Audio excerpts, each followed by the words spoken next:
नमस्कार, शाम के ठीक 5 बज चुके हैं और आप देख रहे हैं prime time debate show India का सवाल। मैं हूं आपके साथ प्रीति चौहान। 5 राज्यों में विधानसभा के चुनाव संपन्न हो गए। मध्य प्रदेश, राजस्थान और छत्तीसगढ़ में जहां बीजेपी ने प्रचंड जीत दर्ज की है, तो वहीं तेलंगाना कांग्रेस के खाते में गया है। मिजोरम में जेडपीएम ने बाजी मारी। सत्ता के सेमीफाइनल में कांग्रेस को करारी मात देने वाली बीजेपी अब आगे की रणनीति पर काम कर रही है, लेकिन चुनौती अब भी भारतीय जनता पार्टी के लिए कम नहीं है। मध्य प्रदेश, राजस्थान और छत्तीसगढ़ में मुख्यमंत्री का चेहरा कौन होगा, इसको लेकर भारतीय जनता पार्टी का पुरजोर मंथन जारी। दरअसल राजस्थान में बीजेपी के पास मुख्यमंत्री के लिए एक नहीं बल्कि कई चेहरे और दावेदार हैं। इसमें वसुंधरा राजे सिंधिया, सीपी जोशी, गजेंद्र सिंह शेखावत जैसे बड़े दिग्गज हैं। तो वहीं मध्य प्रदेश की लड़ाई में कयास ये लगाए जा रहे हैं कि इस बार भारतीय जनता पार्टी मुख्यमंत्री के पद पर किसी और को भी ये पद सौंप सकती है। इस रेस में शिवराज सिंह चौहान, ज्योतिरादित्य सिंधिया, प्रहलाद पटेल और नरेंद्र सिंह तोमर जैसे दिग्गजों के नाम। इसी के साथ अगर बात छत्तीसगढ़ की करें तो यहां भी कई चेहरे हैं जो मुख्यमंत्री पद की रेस में और जिन्होंने इस पूरे चुनाव में खूब मेहनत की है। सबसे पहले रमन सिंह, अरुण साव, विष्णुदेव साई, रेणुका सिंह, ये नाम है जो छत्तीसगढ़ के लिए सोचे जा रहे हैं। एक तरफ बीजेपी इन सभी नामों को लेकर मंथन कर रही है, दूसरी तरफ कांग्रेस तेलंगाना में अपना मुख्यमंत्री पद का चेहरा तलाश रही है। कल उसके लिए मीटिंग भी हुई थी विधायक दल की। हालांकि सूत्रों का कहना है कि प्रदेश कांग्रेस अध्यक्ष रेवंत रेड्डी का मुख्यमंत्री बनना लगभग तय है, क्योंकि पूरा चुनाव उन्हीं के बूते कांग्रेस पार्टी ने तेलंगाना में जीती। बस औपचारिक ऐलान भर बाकी। लेकिन इन सब के बीच सवाल यहां यह है कि क्या इस बार मध्य प्रदेश, राजस्थान और छत्तीसगढ़ में प्रधानमंत्री नरेंद्र मोदी अपने भरोसे के किसी या फिर एक नए चेहरे को मौका देंगे? क्या होगा इन राज्यों में, कौन होगा मुख्यमंत्री का चेहरा? साथ ही क्या अंदरूनी कलह भी किसी के सपने पर पानी फेर सकती है? तमाम बातों पर चर्चा करेंगे। उससे पहले आज दिन भर क्या कुछ हुआ है उसका भी हम जिक्र कर लेते हैं, लेकिन उससे पहले तो आपको मेहमानों से मिला देते हैं हमारे साथ जो आज इस डिबेट में होंगे। हमारे साथ सबसे पहले तमाम मेहमानों से मिलवाएंगे। सबसे पहले सुनवाते हैं आज दिन भर क्या कुछ चला है। मैं एक कार्यकर्ता हूं। पार्टी ने जब जो काम दिया उस काम को पूरी प्रामाणिकता, ईमानदारी और जितना मुझ में सामर्थ्य था उस सामर्थ्य को झोंक के मैंने वो काम पूरा करने का प्रयास किया है। मैं मुख्यमंत्री का दावेदार ना तो पहले कभी रहा और ना आज हूं। मैं एक कार्यकर्ता के नाते सदैव भारतीय जनता पार्टी मुझे जो भी काम देगी उस काम को समर्पित भाव से, अपनी संपूर्ण शक्ति, क्षमता और प्रामाणिकता, ईमानदारी से सदैव करता रहूँगा। मोदी जी हमारे नेता हैं और उनके साथ काम करने में हमने सदैव गर्व का और आनंद का अनुभव किया है।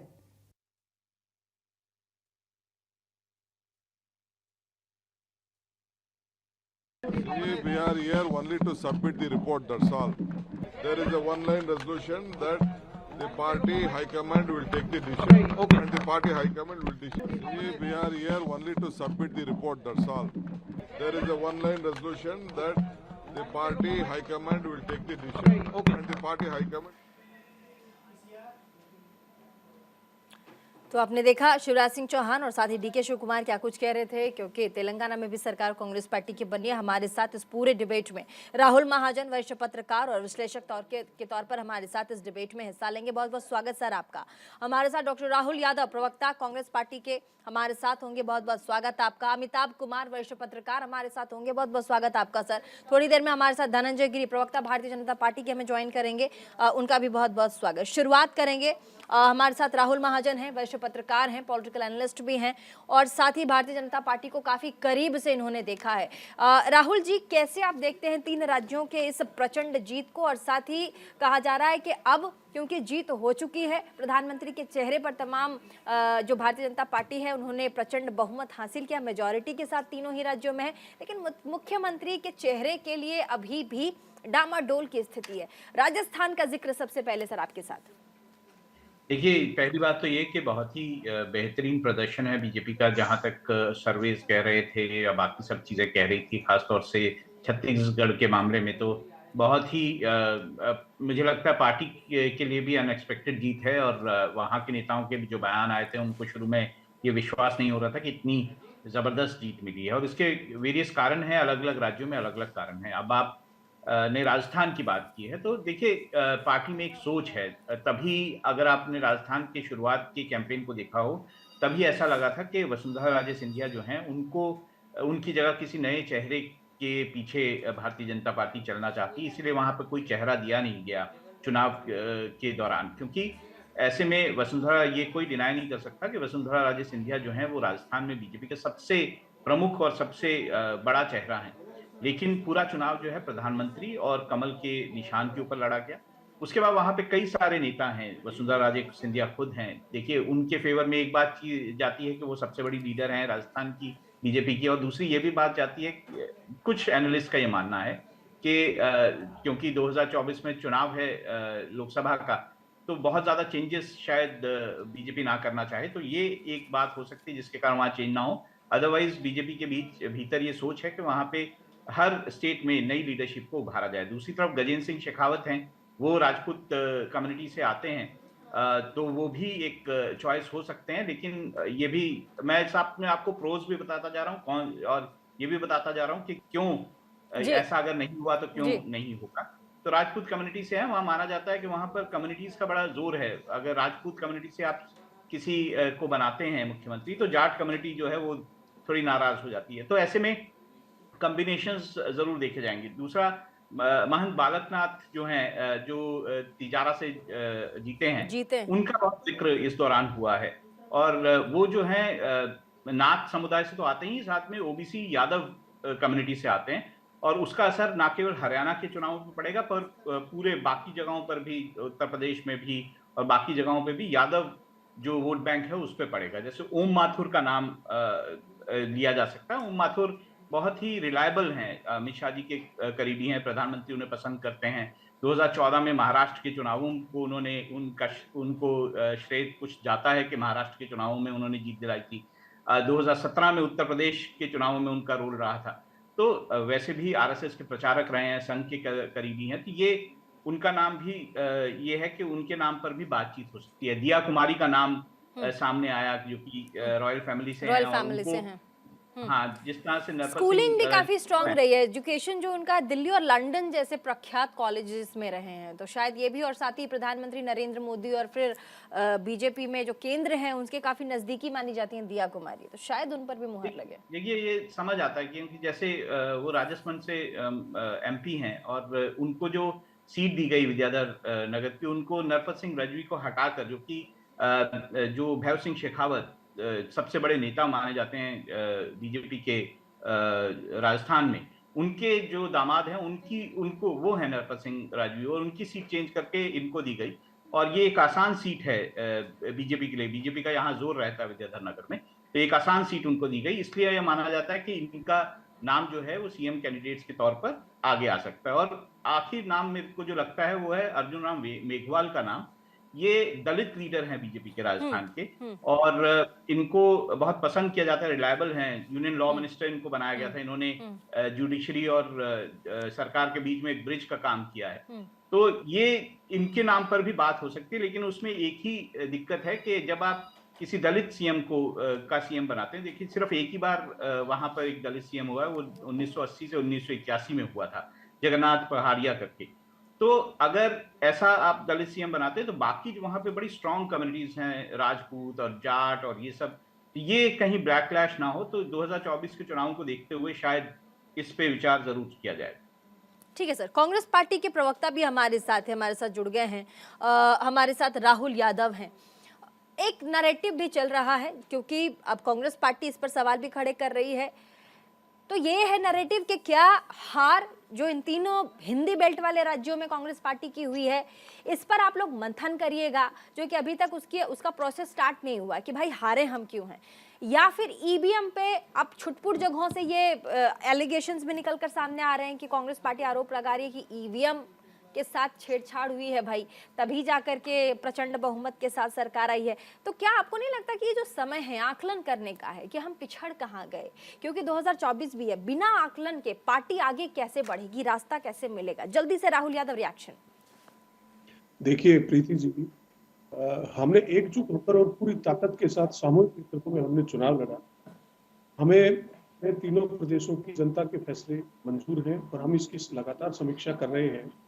दूसरा, आपने कहा ईवीएम को लेकर कहीं कोई सवाल और संदेह है तो सरकार और इलेक्शन कमीशन की जिम्मेदारी बनती है कि अमेरिका और जापान जैसे देशों में भी आज भी बैलेट पेपर पर चुनाव हो रहा है, बैलेट पेपर से चुनाव हो रहा है। तो भारत में क्या इसकी संभावना को नकारा जा सकता है? और दूसरा, लोगों में अगर संदेह की स्थिति है तो ये सरकार की और इलेक्शन कमीशन की जिम्मेदारी बनती है। तीसरा, हम राजस्थान में भी चुनाव हारे, मध्य प्रदेश में चुनाव हारे, छत्तीसगढ़ में चुनाव हारे, लेकिन हमारा वोट शेयर में ज्यादा फर्क नहीं पड़ा और इसको नामुमकिन नहीं है इसको पार करना। और पिछले 20 साल पहले भी हमारी ये स्थिति हुई थी। हम 2003 के करीब ही हम विधानसभा चुनाव में इन तीनों राज्यों में, प्रधानमंत्री भी कह रहे हैं कि अगर नफरत फैलाओगे तो हारते जाओगे। ये भी उन्होंने कह दिया है कि मोहब्बत के दुकान से आप नफरत अगर फैलाएंगे तो कांग्रेस पार्टी और हारेगी। नहीं, प्रधानमंत्री जी लगातार इसी तरीके के बयान देते हैं। प्रधानमंत्री जी के बयानों को हम लोग ज्यादा गंभीरता से नहीं लेते। प्रधानमंत्री जी ने तो ये भी कहा था कि आप बटन ऐसे दबाइए कि जैसे किसी को फांसी दे रहे हो। तो ये नफरती भाषा किसकी है? ये प्रधानमंत्री की भाषा है। क्या एक प्रधानमंत्री की ऐसी भाषा की अपेक्षा देश कर सकता है? तो नफरत की राजनीति और तुष्टीकरण की राजनीति कौन कर रहा है? ये पूरा देश देख रहा है। ठीक है, हम हारे हैं, हम अपनी हार को स्वीकार कर रहे हैं और जनता का फैसला हमें हमारे सर आंखों पर है। हमने सामूहिक नेतृत्व में चुनाव लड़ा, हमने अपनी गारंटी आधारित एजेंडा लेकर हम प्रदेशों के चुनाव में गए। लेकिन जो हम सीटवार हम लगातार विश्लेषण कर रहे हैं, समीक्षा कर रहे हैं और कहाँ हमारे संगठन के स्तर पर कोई कमियां रही या क्या कमियां रही, उसकी समीक्षा के बाद ही हम किसी बताने की स्थिति में रहेंगे। ठीक है, अमिताभ कुमार जी, वरिष्ठ पत्रकार। अभी तक समीक्षा पार्टी में हुई नहीं है, लेकिन कयास है कि ईवीएम पर सवाल आ रहे हैं अब पार्टियों की तरफ से, चाहे वो कांग्रेस पार्टी हो या फिर उनके सहयोगी घटक दल हो जिनकी मीटिंग 6 तारीख को होगी। इस पर क्या पहला रिएक्शन आएगा आपको? क्या पार्टी को, उनके सहयोगी घटक दल को, क्योंकि 2024 में आम चुनाव है, तो आकलन करे या फिर आरोप प्रत्यारोप करे? आरोप प्रत्यारोप का दौर तो शुरू हो गया है और 6 तारीख की मीटिंग जो है वो भी खारिज हो गई है।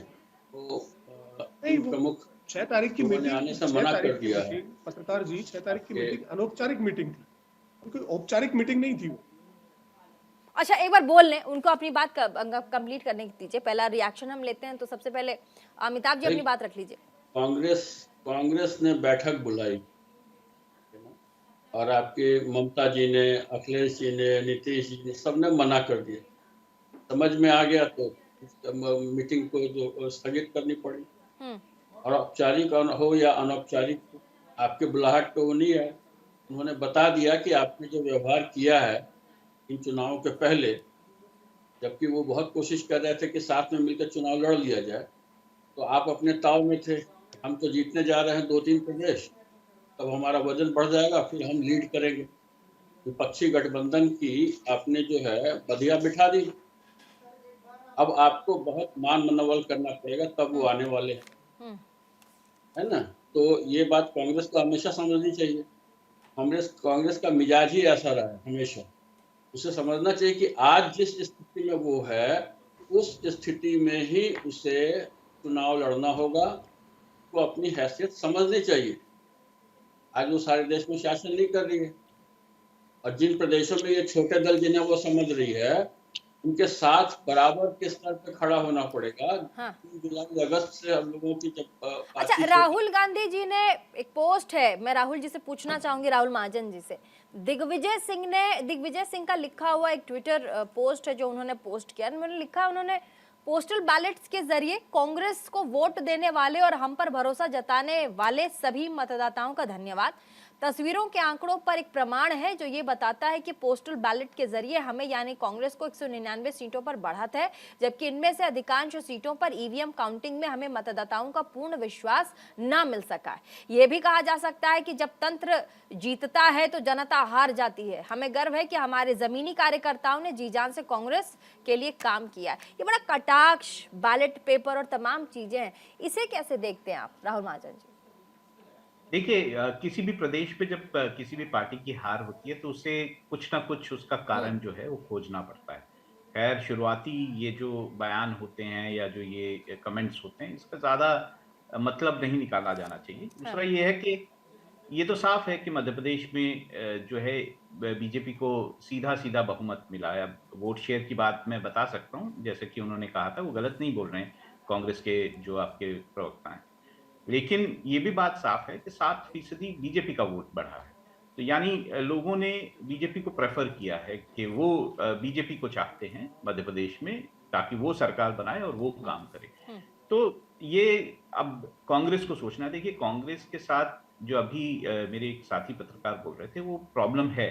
आपने जो है समाजवादी पार्टी को अकोमोडेट नहीं किया, फिर आपकी एक्सपेक्टेशन है कि वो उत्तर प्रदेश में आपको अकोमोडेट करेंगे। आप जो है ममता बनर्जी से किस स्तर पर बात करते हैं, आप बाकी घटक दलों से कैसे बात करते हैं, ये एक समस्या कांग्रेस के सामने दिखाई देती है, कांग्रेस में दिखाई देती है। और कांग्रेस को कहीं ना कहीं ये कोर्स करेक्शन करना पड़ेगा अगर उसे 2024 में बीजेपी को किसी भी तरह की चुनौती देनी है। देखिए, अगर ये दल जो है एक साथ नहीं आ पाए तो मुझे लगता है 2024 का चुनाव तो एकदम बीजेपी के लिए केक वॉक होगा। तो इन दलों को आपस में मंथन करना है। अपनी ये जो एक पूरा गठबंधन बनाना चाहते थे, उसी का कोई जो है रूपरेखा नजर नहीं आती है। कभी नीतीश कुछ बोल देते हैं, कभी जो है समाजवादी पार्टी कुछ बोल देती है, कभी एक दूसरे को बुरा भला कह देते हैं। तो जैसे कमलनाथ जी के बयान जो हैं वो समाजवादी पार्टी के नेता के दिया है। तो ये सब चीजें कांग्रेस को सोचनी है कि उसे अपना आधार क्या रखना है, क्योंकि अगर ये गठबंधन ठीक से काम नहीं कर पाया तो 2024 के चुनाव में उन्हें और ज्यादा सीटें कम मिलेंगी। ठीक है, अगर गठबंधन ठीक से काम नहीं करता तो 2024 में और भी सीटें कम मिलेंगी। राहुल यादव जी, प्रवक्ता कांग्रेस पार्टी। देखिए, सीट कम मिलने का पैमाना मैंने आपको बताया कि 20 साल पहले भी इन तीनों राज्यों में कांग्रेस पार्टी की हार हुई थी, और उसके बाद में जब लोकसभा चुनाव हुआ तो कांग्रेस पार्टी ने जोरदार तरीके से वापसी करी और लोकसभा में कांग्रेस पार्टी सबसे बड़ी पार्टी बनकर उभरी और हमने केंद्र में सरकार बनी। तो स्थानीय मुद्दे विधानसभा में कई बार हावी होते हैं और लोकसभा में राष्ट्रव्यापी मुद्दे होते हैं, तो दोनों के मुद्दे ही अलग होते हैं। तो दूसरा, हमने अभी भी 9.5 लाख वोट बीजेपी से ज्यादा कांग्रेस पार्टी को तीनों राज्यों में मिले हैं।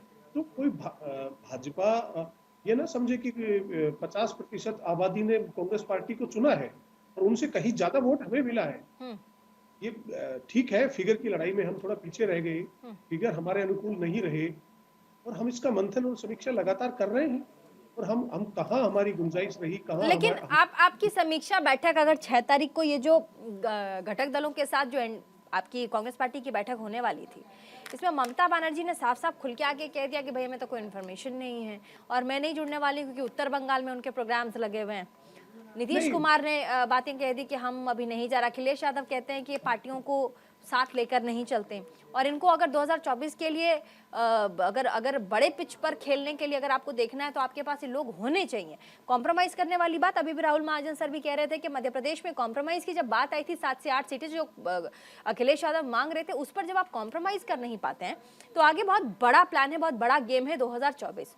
वहां पर पार्टी कैसे कॉम्प्रोमाइज करेगी छोटी सी बात के लिए? अगर घटक दल एक साथ मिलकर एक छोटा मांग कर लेते हैं आप लोगों से तो आप लोग कहां कॉम्प्रोमाइज करिएगा? घटक दल और साथ ही जो तमाम लोग होते हैं जिनके साथ मिलकर एक गठबंधन काम करती है, उसमें कॉम्प्रोमाइज, सहनशीलता और सहजता बहुत जरूरी है। अगर मैं गलत नहीं हूं राहुल जी। नहीं, देखिए, हम घटक दल हमारे सवाल हैं। एक सेकंड में तुरंत आपको राहुल जी सर, राहुल यादव जी बोलिए। हम साथ मिलकर चुनाव लड़ रहे हैं और आपके सामने देखिएगा, अभी इंडिया गठबंधन की बैठकें अभी प्रस्तावित हैं। अभी जैसे ही डेट आएगी तो आपको जरूर बताएंगे हम, और उसके बाद हम सब मिलकर चुनाव लड़ेंगे। ठीक है, सब मिलकर चुनाव लड़ेंगे आप कह रहे हैं। अमिताभ कुमार जी, क्या आपको लगता है कांग्रेस पार्टी अभी भी चुनाव हारने के बाद भी मिलकर चुनाव लड़ने में ज्यादा सक्षम नजर आती है, आकलन करने पर सक्षम नजर आती है? चलिए आकलन पहले करें, बाद में 2024 से फटाफट जितना आप आकलन करें उतना जल्दी आप आगे बढ़ेंगे। लोगों को साथ में लेकर के आइए। आपने दिल दुखाया घटक दलों में कई पार्टियों का, जो कि अब खुलकर आपके लिए कहते हैं, कम से कम उन्हें तो मान मनोबल के साथ अब लेके आना चाहिए, मुझे ऐसा लगता है। अमिताभ कुमार जी क्या कहेंगे सर? नहीं नहीं, बिल्कुल इनको जमीन पर आना पड़ेगा और ये काम इनको अगस्त तक कर लेना चाहिए था, और साथ मिलकर आए होते इस चुनाव में तो कुछ अलग रूपरेखा बनती। अभी भी समय है कि ये जा करके माफी मांगे बाकायदा और साथ में लेकर इनको आए और बराबरी का भाव लेकर के जाए। नेतृत्व करने की कोशिश ना करें, पक्षी गठबंधन का नेतृत्व करने की कोशिश ना करें। कांग्रेस के साथ अखिलेश यादव और ममता बनर्जी बिल्कुल नहीं आ रही थी। नीतीश जी ने मेहनत की, नीतीश जी उनको लेकर के आए, उन्होंने जोड़ा और इन्होंने नीतीश जी को संयोजक तक भी बनाया। कर्नाटक चुनाव जीतते ही इनका रंग बदलने लगा। आप जब ऐसा करेंगे तो बाकी दल भी सावधान हो जाते हैं ना, पता नहीं है कब कहाँ बेइज्जत कर दें हमें, है ना। उसके बाद जो इन्होंने एक कमेटी बनाई उसमें भी नहीं रखा उनको, क्योंकि इनको अब उम्मीद हो गई थी, जैसे रिपोर्ट्स मिल रही थी और इनके जो संगठन के जो जिन एजेंसियों को उन्होंने नियुक्त किया था मध्य प्रदेश और राजस्थान और छत्तीसगढ़ में, तो इन्हें बता रहे थे कि बस आप ही जीतने वाले हैं, तो इनको लगा कि हम बेकार किसी के साथ खड़े होंगे। सारी सीटें जीतने के बाद हम विपक्षी गठबंधन का नेतृत्व करेंगे और राहुल जी को प्रधानमंत्री के रूप में आगे रख करके और तब चुनाव लड़ेंगे। तो लगा था कि ब्रेक में जाने से पहले राहुल महाजन जी से एक मेरा छोटा सा सवाल है। प्रधानमंत्री जब ये कहते हैं कि आप जितना नफरत फैलाओगे उतना चुनाव हारते जाओगे, क्या ये इंडिकेशन था जिस तरीके से मोहब्बत की दुकान नफरत के बाजार में राहुल गांधी ने कहा कि मोहब्बत की दुकान खोल रहे हैं, उसके बाद उसी मोहब्बत की दुकान से उन्होंने प्रधानमंत्री पर बहुत कुछ कह दिया, पनौती तक उन्होंने कह दिया, क्या ये प्रधानमंत्री कहीं ना कहीं संदेश देने की कोशिश कांग्रेस पार्टी को कर रहे थे?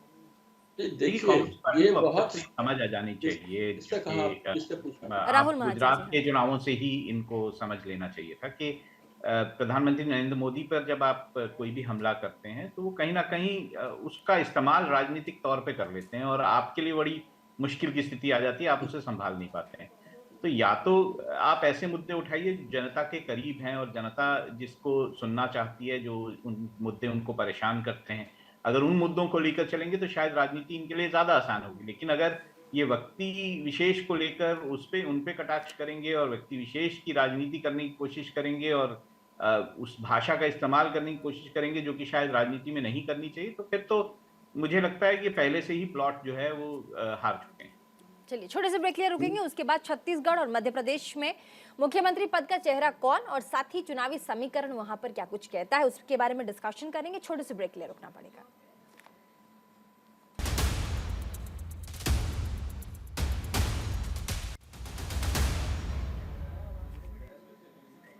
चलिए ब्रेक के बाद एक बार फिर से स्वागत आप सभी का हमारे प्राइम टाइम डिबेट शो में। वापस चलेंगे, हमारे साथ भारतीय जनता पार्टी के प्रवक्ता धनंजय गिरी जी भी जुड़ गए हैं। लेट थोड़े से हो गए हैं, क्या मुख्यमंत्री पद के चयन और उनके चेहरे के चयन पर भी पार्टी थोड़ा लेट कर रही है, मंथन चल रहा है? मध्य प्रदेश छत्तीसगढ़ में कुछ हिंट दे दीजिए, कौन बनने वाले हैं मुख्यमंत्री पद के दावेदार? प्रीति जी देखिए, ये तो स्पष्ट है और क्लियर है कि कौन बनेगा मुख्यमंत्री। रमन सिंह को मान लें छत्तीसगढ़ में। चलिए आपने हिंट दे दिया, छत्तीसगढ़ में रमन सिंह जी को मान लें। मेरे मुंह में अपनी आवाज न डालें, मुझसे सुनने के प्रयास करें। आपने अभी तो सवाल ही पूछा है, इतनी जल्दी क्या है? बोलिए बोलिए। तो मध्य प्रदेश हो, छत्तीसगढ़ हो, राजस्थान हो या कोई भी प्रदेश हो, ये तो क्लियर है कि कौन बनेगा मुख्यमंत्री। भारतीय जनता पार्टी का जो कार्यकर्ता है उसी में से कोई मुख्यमंत्री बनेगा।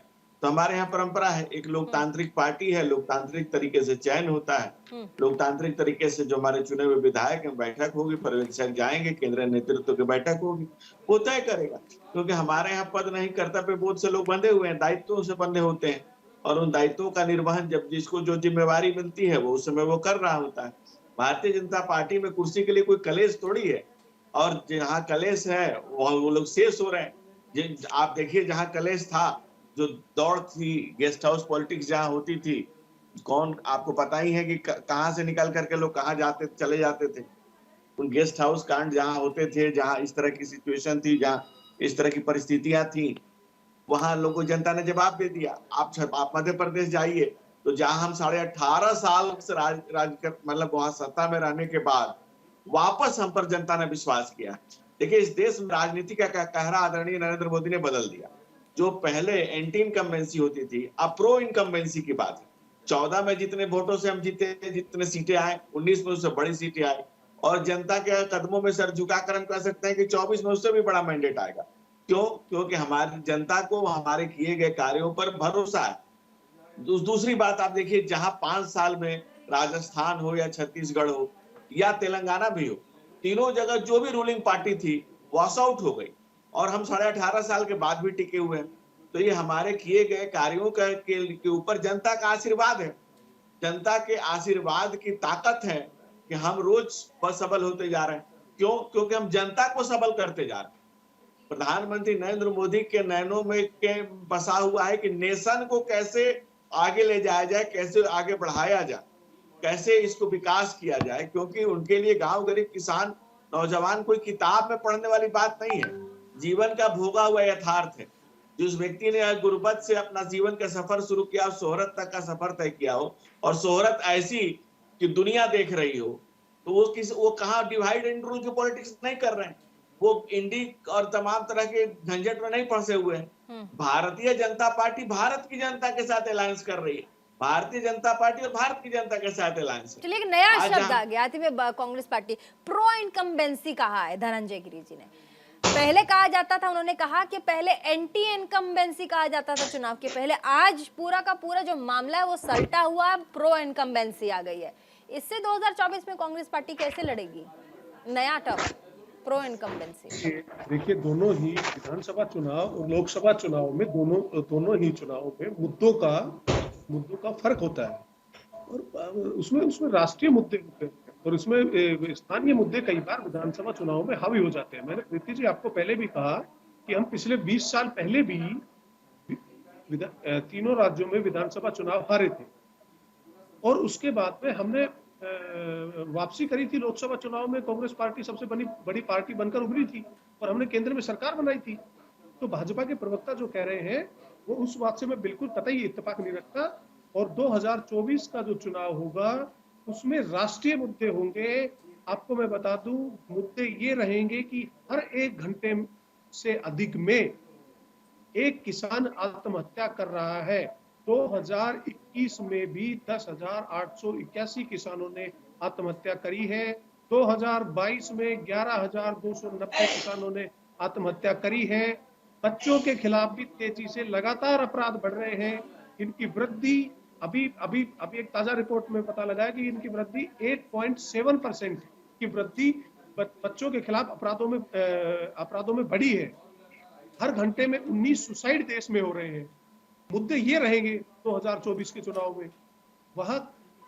और भाजपा के प्रवक्ता को मैं बता दूं, इन चुनावों में भी बीजेपी से, ठीक है Amitabh Kumar ji, pro incumbency term Dhananjay गिरी ने इस्तेमाल किया। मैंने पूछा 2024 में इस प्रो इनकम्बेंसी से घटक दल और कांग्रेस पार्टी कैसी लड़ेगी, अभी तक जवाब मुझे मिला नहीं है। आप ही बता दीजिए क्या ऑप्शन हो सकता है? भाजपा अभी तक अपने मुख्यमंत्री ऑप्शन तो कोई है ही नहीं। राजस्थान हो, मध्य प्रदेश हो, छत्तीसगढ़ हो। अमिताभ जी देखिए, अब प्रो इनकम्बेंसी एक टर्म इन्होंने ये किया है, लेकिन अभी जो हालात हैं, 5-7 साल के लगातार सर्वेक्षण आप देख लीजिए, लगातार मोदी जी सबसे बहुत आगे चल रहे हैं, बहुत आगे चल रहे हैं। कोई गुंजाइश ही नहीं दिख रही है किसी और की, कोई नाम है ही नहीं जो उनके आगे ठहर सके। बहुत पीछे हैं सारे लोग। तो इनके पास वो भी नहीं है कि कोई ऐसा मजबूत दमदार चेहरा हो जो उनको टक्कर दे सके। और जनता काम देख रही है। 2012-13 की जो बातें ये लोग करते हैं, बहुत इनकी इकोनॉमी दमदमा रही थी, दुनिया में फर्जाई 5 में काउंट हो रहे थे।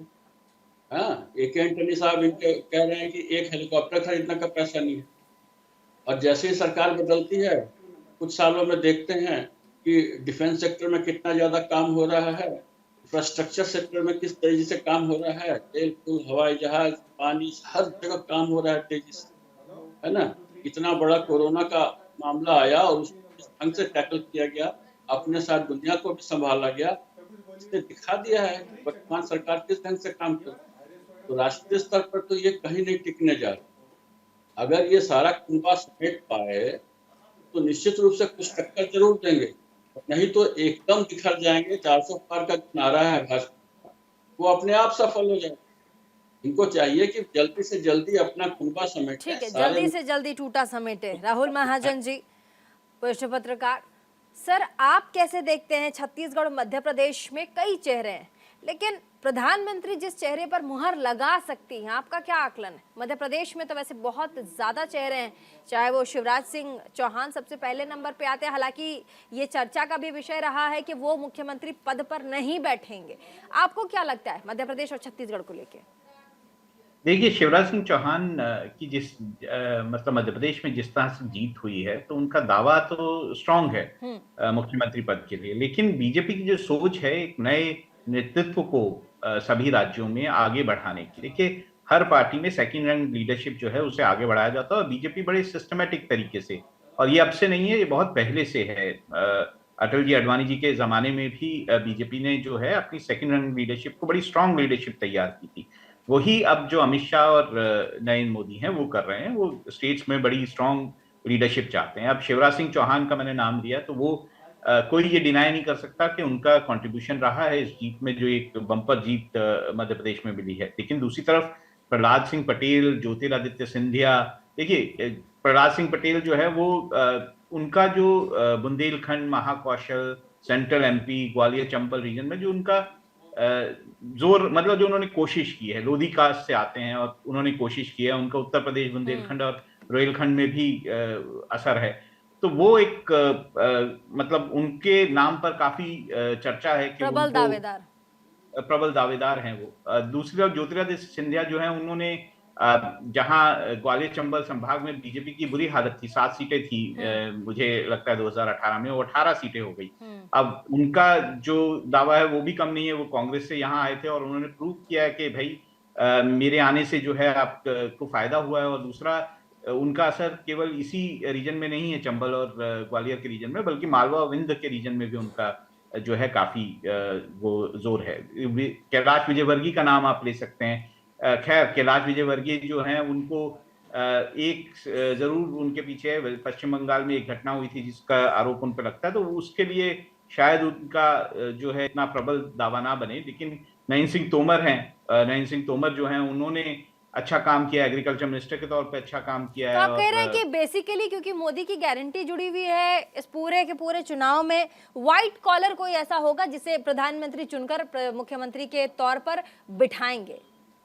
देखिए, होगा तो वही इन्हीं लोगों में से होगा, जो नेता हैं, जो विधायक आएंगे, उन्हीं में से कोई ना कोई ऐसा व्यक्ति होगा जिसे नया कोई चेहरा जिसकी दावेदारी ना हो और जिसपे मीडिया में भी चर्चा ना हो और अचानक से मुख्यमंत्री बन जाए और हम सब अचंभित हो जाएं कि भैया इस पर तो चर्चा ही नहीं की गई थी, लेकिन ये मुख्यमंत्री बन गए। ऐसा होता है। देखिए, ऐसा नहीं है कि हमने हरियाणा में देखा है इस बात को कि एक नया चेहरा एक नए तौर से सामने लेके आया गया और उसको आगे बढ़ाया गया। ऐसा हो सकता है, लेकिन कोई ना कोई संबंध उसका राज्य से होना जरूरी होगा। या तो वो राज्य से लोकसभा का सदस्य होगा, या वो जो है किसी ना किसी तरह से विधानसभा का सदस्य होगा। तो कोई ना कोई जो है वहां पर कनेक्ट जो है वो होना चाहिए। और दूसरा, कोई ऐसा व्यक्ति होगा जिसको कुछ एडमिनिस्ट्रेशन का तो अंदाजा होगा कि एडमिनिस्ट्रेशन कैसे किया जाता है, तभी तो वो राज्य को चला पाएगा। वरना ऐसा व्यक्ति जो कि जिसको कोई एडमिनिस्ट्रेशन का कोई पूर्व अनुभव ना हो, उसको तो देना मुश्किल होता है इतना बड़ा राज्य, और वो भी मध्य प्रदेश जैसा राज्य जिसमें इतने सारे इफ्स एंड बट्स रहते हैं चीजों को लेकर। तो मुझे लगता है कि ये जरूर है कि एक नया चेहरा हो सकता है, लेकिन होगा वो इन्हीं सब लोगों के बीच में। सूर्या मैथिल, पॉलिटिकल एनालिस्ट, हमारे साथ जुड़ गए हैं और बड़े मुखर तौर पर अपनी बातों को रखते भी हैं। तीनों राज्यों में प्रचंड बहुमत भारतीय जनता पार्टी की, और अब मुख्यमंत्री पद पर कौन बैठेगा इसको लेकर के तमाम कयास, मीटिंग दर मीटिंग सब जारी। और ऐसे में अब प्रधानमंत्री ने बयान भी दिया कांग्रेस पार्टी को लेकर के कि जितना नफरत फैलाओगे उतना चुनाव हारते जाओगे। क्या कहेंगे? धन्यवाद प्रीति जी। पहले तो आपको, आपके सभी दर्शकों को भारत माता की जय, वंदे मातरम। और प्रधानमंत्री जी की जो नसीहत है ना, अगर वो कांग्रेस मान लेगी तो शायद 2024 में इनोवा कांग्रेस बनने से बच जाएगी। इनोवा कांग्रेस का तात्पर्य ये है कि जितने सांसद इनोवा में बैठ सकेंगे, केवल उतने ही सांसद देश की जनता चुनकर कांग्रेस के लिए भेजेगी संसद में। और अब 3 राज्यों में जो प्रचंड बहुमत मिला है भारतीय जनता पार्टी को, उसका कारण यही है क्योंकि माननीय प्रधानमंत्री जी की गारंटी है। प्रधानमंत्री जी की गारंटी साफ जल नल से, प्रधानमंत्री जी की गारंटी पक्का मकान, प्रधानमंत्री जी की गारंटी देश की सीमाएं चाक चौबंद, प्रधानमंत्री जी की गारंटी देश के हाईवेज विश्व स्तरीय होने चाहिए। ये जो गारंटियां हैं ना, इस पे जनता विश्वास करती है। और आप देखिए जिस प्रकार का प्रोपोगेंडा कांग्रेस ने रचा था इन चुनावों में, जातिगत जनगणना का कार्ड खेलकर और न जाने कितने आप शब्द बोलकर प्रधानमंत्री जी पे और किस प्रकार का झूठ फैलाकर, उन सबको धता बताते हुए तीनों राज्यों की जनता ने जिस प्रकार का आशीर्वाद प्रदेश माननीय प्रधानमंत्री जी के साथ दिया है और विश्वास जताया है, ये अपने आप में सर्वविदित है। और देश में तो 2 ही जात हैं, एक अमीर की और एक गरीब की, और माननीय प्रधानमंत्री जी हर उस गरीब के साथ है जिसको आवश्यकता है। और अब मुख्यमंत्री पे आ जाते हैं तो अभी भी आप देखिए राजस्थान में जो है अभी एक घटना हुई है, जो सुखदेव सिंह गोगामेडी जी की हत्या अभी हुई है। आज ही 13 गोलियां उनको मारी गईं और अपराधी बिल्कुल बेखौफ होकर गोलियां चलाते हुए सीसीटीवी में भागते चले गए। ये था कांग्रेस का मॉडल। और मैं आपको वादा करता हूं प्रीति जी कि अभी जो भी राजस्थान का मुख्यमंत्री बनेगा वो इस मॉडल को ध्वस्त करेगा। योगी आदित्यनाथ जी की तरह राजस्थान में भी बुलडोजर चलेगा और एनकाउंटर्स भी होंगे और अपराधी आप देखिएगा खुद ही अपनी बेलें कैंसिल कराकर जेलों में पहुंच जाएंगे। और यह अतिशयोक्ति नहीं होगी कि यदि राजस्थान में भी कोई भगवाधारी बैठ जाए सत्ता में आके, क्योंकि इन अपराधियों का इलाज केवल और केवल राष्ट्रवाद है। एक कुशल प्रशासक जो कि मजबूती से जनता का काम कर सके, जनता के लिए अपने जीवन की आहुति तक दे सके, जैसा कि हम देख रहे हैं प्रधानमंत्री जी हो गए, उत्तर प्रदेश के मुख्यमंत्री श्रद्धेय योगी आदित्यनाथ जी हो गए, उसी प्रकार से राजस्थान देख लीजिएगा, कोई ना कोई ऐसा ही भगवाधारी आके बैठेगा। और रही बात मध्य प्रदेश की, तो मध्य प्रदेश में नेतृत्व की कमी नहीं है। चाहे आप ज्योतिरादित्य सिंधिया जी को देख लीजिए, चाहे आप नरेंद्र सिंह तोमर जी को देख लीजिए। नरेंद्र सिंह तोमर जी ने जिस प्रकार से कृषि मंत्रालय चलाया है और देश के किसानों तक जो सरकार की योजनाएं पहुंचाई है, ये अपने आप में बहुत ही ज्यादा सुखद है। प्रहलाद पटेल जी, उन्होंने अपने मंत्रालय के अंदर जिस प्रकार की रिपोर्ट अगर आप पढ़ेंगी तो देश को 4 ट्रिलियन इकोनॉमी बनाने के लिए बड़ा हाथ है। ये राहुल यादव जी, ये तो सब पार्टी भारतीय जनता पार्टी अपने हिसाब से चीजों को, क्योंकि वो चुनाव तीनों राज्यों में जीती है तो अपने हिसाब से वो देखेंगे मुख्यमंत्री पद का दावेदार कौन होगा। लेकिन अभी फिलहाल अगर कांग्रेस पार्टी की, आपकी पार्टी की हम बात करें तो जो इंडिया गठबंधन में दरार है, क्योंकि अब जरूरत आप लोगों को महसूस हो रही है 24 में घटक दल आपके साथ रहें, आपने इसी पर्पज से मीटिंग भी बुलाई जो कि अभी कैंसिल हो गई है। मनाएंगे कैसे, उन्हें साथ लेकर कैसे चलेंगे? क्या वो आपके साथ आएंगे क्योंकि वो अभी मना कर रहे हैं?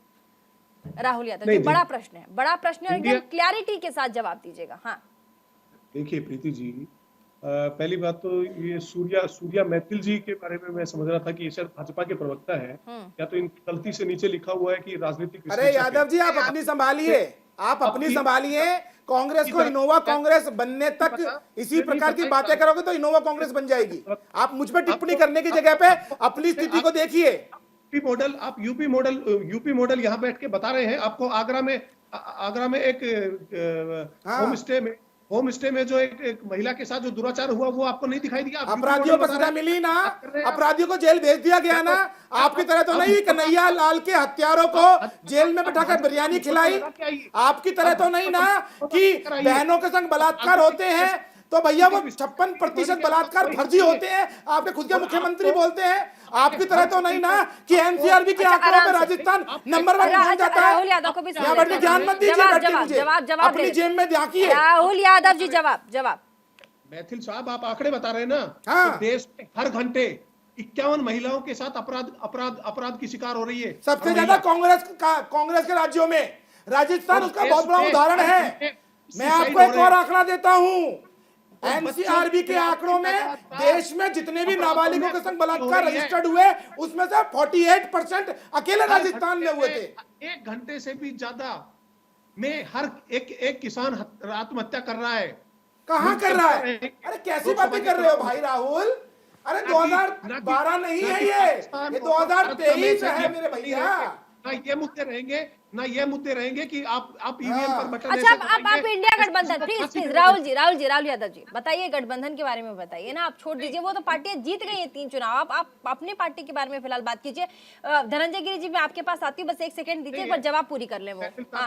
ऐतिल साहब अगर थोड़ा सा रखे कि अपने राजनीतिक, उनके नीचे लिखा हुआ आ रहा है राजनीतिक विश्लेषक, तो उसी भूमिका में रहे तो ठीक है। तो मैं विश्लेषण तो कर रहा हूँ आपका कि अपराध की कैपिटल आपने राजस्थान बना दिया, बलात्कार की कैपिटल आपने राजस्थान बना दिया, पेपर लीक की कैपिटल आपने राजस्थान बना दिया, और जिहादियों की जो है आश्रय स्थली आपने राजस्थान बना दिया, रोहिंग्याओं को आपने पाला। सूर्या मैथिल जी 1 सेकंड उनको बोले दीजिए। धनंजय जी, मिजोरम सरकार ने रोहिंग्या पर रोक लगाने के लिए जब आपने कहा तो इसमें क्यों नहीं रोक पाई मिजोरम की सरकार? आप तो वहाँ अलायंस में थे। इधर उधर की बात मत कर, ये बताइए काफिला क्यों प्लीज जुटा? सूर्या मैथिल प्लीज इंडी गठबंधन बोलने की दीजिए, बात फिर करो मुझे भैया। धनंजय गिरी के पास भी जाना है, प्लीज ऐसे मत कीजिए। राहुल यादव, आप बोल रहे हैं धनंजय जी के पास जाओ, आपके पास शब्द है। राहुल यादव नहीं मैं बोल रहा हूँ, देखिए इन चुनाव में हमारी हार हुई। ठीक है, वो हार हो गई, उससे निकल जाइए आप। मैं गठबंधन पे आ रही हूँ, आप गठबंधन पे जवाब दीजिए ना प्लीज। जी आप मुझे मौका देंगी तभी तो बोलूं। बोलिए सर। या जो आप मुझे कहना चाह रही है कि मैं वो बोलूं, वो मैं कतई नहीं बोल सकता। अरे बाबा, मैं आपसे बुलवा भी नहीं रही हूँ, मैं आपका जवाब चाह रही हूँ। अब सुनिए, इंडिया गठबंधन, हम एकजुटता के साथ हम लोकसभा का चुनाव लड़ेंगे और हम साथ मिलकर चुनाव में जाएंगे। उस समय राष्ट्रीय मुद्दे होंगे, स्थानीय मुद्दे नहीं रहेंगे। और अभी भी सूर्या मैथिल जी और भाजपा के प्रवक्ता दोनों को मैं बता दूं कि 9.5 लाख वोट कांग्रेस पार्टी को 3 राज्यों में अभी भी ज्यादा मिले हैं।